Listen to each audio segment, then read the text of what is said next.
Greetings, friends. Today we'll be talking about redemption in FLP FIM.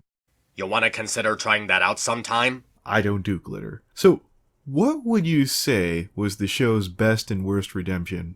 Well, for best redemption, I'd say Sunset Shimmer. Well, before we get to the worst, what defines the best redemption arc for you? Sunset had to work towards her redemption, giving it a deeper meaning. Considering her low point at the time, it ended up having a much bigger impact. So, would you suggest either they lacked meaning or having a villain with less of a defined motivation is essential to Sunset seeing the light?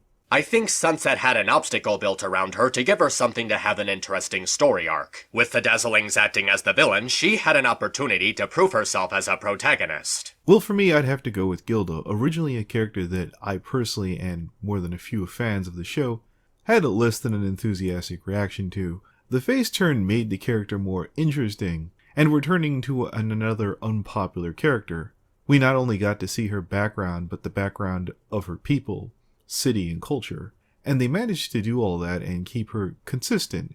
Gilda didn't end up being all sunshine and rainbows. Ha! Rainbows. Stop that. Even when she's rescuing Rainbow, she's trading insults. If you have to have estranged friends, surely you might want to have a similar story. Not unlike Gilda and Rainbow Dash, who love-hate each other. Was there anything in Sunset Shimmer's redemption that spoke to you personally? Well, there was the sleepover with the girls. Go on. Get your mind out of the gutter. If I remember correctly, there was a lot of whipped cream. Do you want another bad eye? Anyway, what made the scene good is that Sunset addresses her insecurities about proving herself. Not to mention that people around her were giving her a hard time over past mistakes. As somebody who also didn't have a good first impression, sometimes I worry about if I'm a burden or not. And this scene really spoke to me. That was really moving. Now, I feel bad for being amused by Gilda staying consistently shitty. So what about the worst redemption? We have so many to choose from. I will admit that MLP doesn't have the best forms of redemption, but the worst one by far was Starlight Glimmer. I beg your pardon?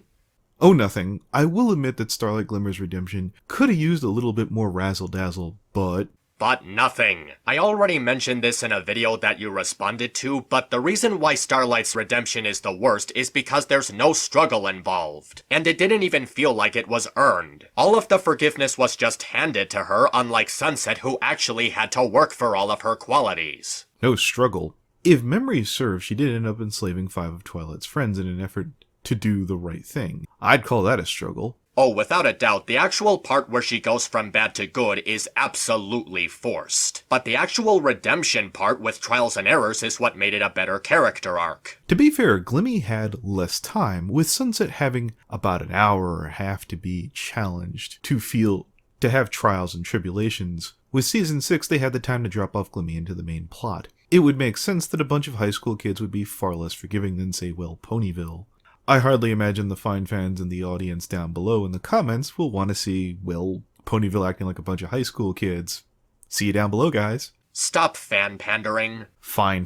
But the times where Starlight Glimmer was continuing her friendship lessons, no second prances and every little thing she does, which would have been 44 minutes, nearly half of what Sunset had, the show did a pretty good job of showing Starlight being punished, well, quite frankly having to deal with Trixie's manipulative ass.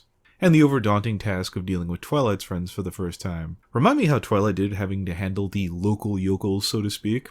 I forget, how did Ticketmaster go? All sunshine and lollipops? I suppose I'll give you that one, but all of those things happened after Starlight was forgiven so easily. At that point, it felt like Starlight didn't have to do anything because everyone was already willing to look past her fuck-ups and be her friend. Her friends that now include Trixie and Maud. My heavens, by Season 9 she might have 3 friends. I think that's earning it. Like, have you seen the bullcrap she's had to put up with, well, quite frankly, being Trixie's friend? It would be like being my friend. I do recommend that. I mean, all bottled up, her best friend is literally giving her a magic ulcer. What would you rather do? Have a bunch of high school kids talk about you and what a bitch you used to be, or have your best friend lose a princess's prized magic possession and act all like, well, top kick, look what I did. Imagine if the only friend you could make after you learned your lesson was, well, let's say cartoons. Right about the same time Dr. Wolf trusted you with something invaluable and Toonie Baby lost it on you.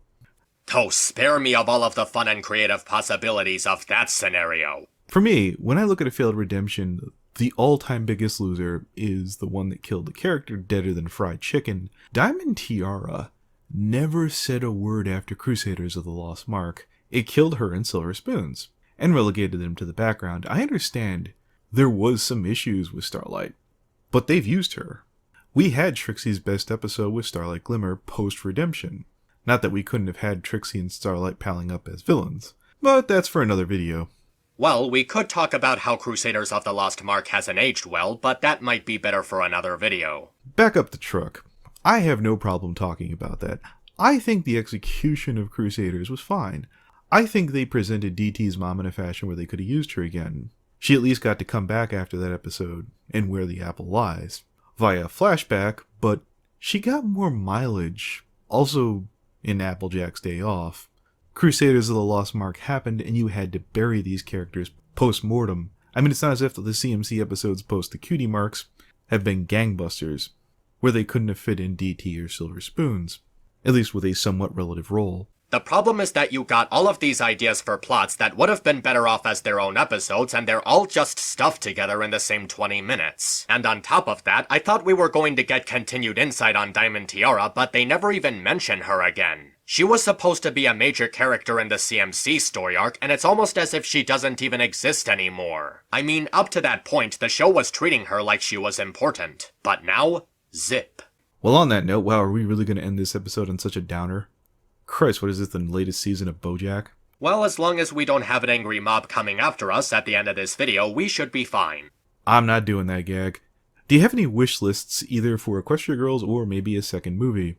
I only hope that it doesn't turn into the Starlight Glimmer show. Well, as for the Equestria Girls shirts, I'd rather have that for Adagio than her becoming the new DT or Silver Spoons. Good night, everybody. No refunds.